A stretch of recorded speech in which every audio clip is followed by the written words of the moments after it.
Ayan, makilaba muna tayo mga baby loves. Wala kasing tubig sa lugar namin. Kaya linusob muna namin yung bahay ng aking mga magulang. So dito muna kami makilaba.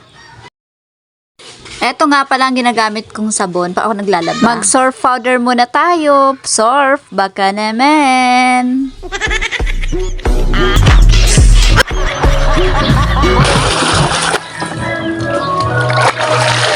Dahil libre naman ang tubig dito, ayan mga 10 balnaw, okay na.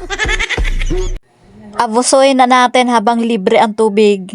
Dahil pag umuwi na naman kami at doon naman kayo maglalaba, talagang sisigawan na naman sa bill ng tubig.